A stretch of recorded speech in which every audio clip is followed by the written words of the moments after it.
တင်းတန်းယူနီဗာထဲမှာဗျူဟာမှူးတွေဟာအရေးပါတဲ့အခန်းကဏ္ဍတွေထဲမှာအများကြီးကိုပါဝင်နေပါဥပမာတစ်ခုပေးပါမယ်ဟီစင်းတန်ဟာတတတထောက်ဦးစီးရတဲ့အချိန်မှာဟီစင်းတန်ဟာဗျူဟာမှူးမရှိလို့တပွဲတာစုံနေနေခဲ့ပြီးယာဒူးချတဲ့အထိပါဖြစ်သွားခဲ့ပါသေးတယ်မူတန်ကတူညီပေးလို့တာတာယူတန်ကရောက်လာပြီးဟီစင်းတက်ကအနာပွဲပြက်လေရရှိလာတာပါပြောချင်တာကတပ်ဖွဲ့မှာစောင့်ကျန်းကြီးတွေဘလောက်ပဲရှိနေပါစေဗျူဟာမရှိရင်အတော်သေးအောင်ပါစစ်ပွဲတစ်ပွဲမှာဗျူဟာမှူးတွေဟာအရန်ကိုအရေးပါအရန်ရောက်ကြပါလေ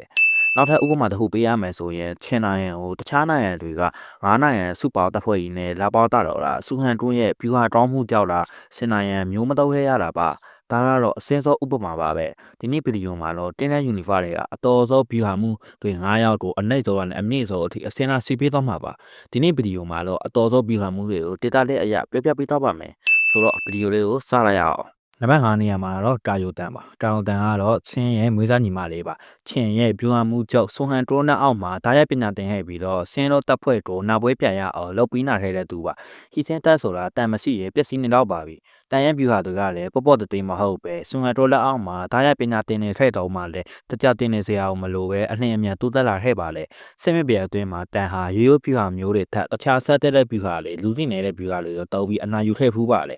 အဲ့ဒီအချက်တော့သူဟာတောက်ပွဲအသွေးကြောင့်မရှိသေးပေမဲ့လည်းထိုးအတွက်တင်မကမဟာမက်တတာတွေအတွက်ပါဗျူဟာရေးဆွဲပေးခဲ့ပါလေအဲ့ဒီအချက်တွေကိုကြည့်ချင်ပြခါယိုတန်ကထေသူမဟုတ်လားပါဘူးဂရိုဟောမာ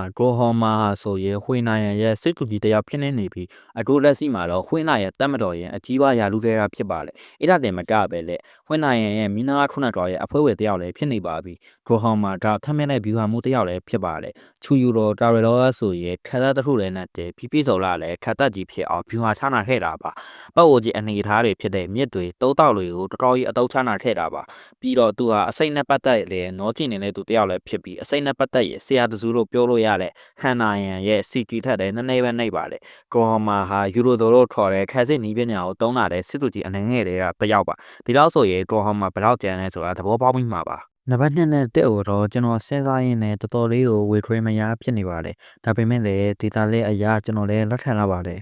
နံပါတ်2နေရာမှာတော့အိုဆန်ပါဟုတ်ပါတယ်စစ်သူကြီးအိုဆန်ဆာမပါအိုဆန်ဆိုတာအရင်အကြီးမြတ်ဆုံးစစ်သူကြီး6ဦးလဲတာဒေါ်စောစီမှာတော့မိပြီးငါပါကိုလေးလာတင်ကြားခဲ့တာပါဒါအပြင်နိုင်ငံရဲ့အကြီးပါမိသားစုကဖြစ်တဲ့အိုမိသားစုဝင်လည်းဖြစ်ပါတယ်မူတန်ကလည်းအိုဆန်ကိုနိုင်ငံအတွက်နှစ်သွားသားလို့ခေါ်ခဲ့ပါတယ်နိုင်ငံအတွက်ပါအရေရှိတယ်ဆိုတဲ့သဘောမျိုးပါဒါပေမဲ့လည်းအိုဆန်ကဉာဏ်ပညာထက်မြက်တဲ့သူဖြစ်ပြီးတကယ်ကိုတော်လဲစစ်သူကြီးပါအိုဆန်ဟာမနာတဲ့တပွဲတွေကိုဘယ်တော့အခါမှမတတဲ့အဖြစ်တိုက်ရည်တဲ့တတဲ့တပွဲတာကိုမနာဘူးဆိုတာမရှိပါဘူးအိုဆန်ဟာမှန်းဆလို့မရတဲ့ဗျူဟာမှန်းဆလို့မရတဲ့တောက်ွက်တွေနဲ့အမြဲတမ်းပြည့်နှက်နေတဲ့သူပါအိုဆန်ဟာသူများတွေထက်တကွက်စုံးမြင့်တဲ့သူတွေဖြစ်ပြီးသူရဲ့နီးပညာအားတွေကတကယ်ကိုဟာကွက်တွေမရှိပါဘူးအန်နမီထဲမှာသူရဲ့တပွဲဟာတိတ်မမြင်ရပေမဲ့စီဇက်ဖာအပီမန်ကလည်းမှာတော့သူရဲ့အခက်ထန်တာအရေးပါခဲ့ပါလေကျွန်တော်တင်းနဲ့မန်က channel ဟာဆိုရင်မြန်မာနိုင်ငံမှာတခုတည်းတော့တင်းနဲ့မန်ကဘာသာပြဖြစ်ပြီးစီဇန်ဖာအပီကနေမန်ဂါတွေကိုဆက်ဖတ်လို့ရနေပါပြီ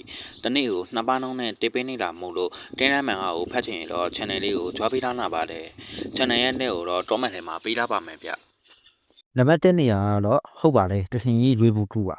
လွေဘိုထုဟာဆိုနာယန်ရဲ့ဝကြီးဖြစ်ပြီးတော့အားလုံးသိတဲ့အတာတကယ်ကိုညံများတဲ့သူပါချင်းကိုနိုင်ငံ9နိုင်ငံဝါတာဖို့စီစဉ်ထဲတာလဲသူဖြစ်ပြီးတော့တကယ်ဂျူတော်ကြီးပါအဲ့လိုပြောပေမဲ့လည်းအားလုံးထဲမှာသူကညံတော်ဆုံးဗျူဟာမှုတယောက်ပါပဲသူရဲ့လုံးနာစွမ်းတွေကို enemy ထဲမှာလည်းတော်တော်များများမြင်ခဲ့ရပြီးပါပြီစစ်တီကောတွေကမရှိလို့ချင်းကိုထထ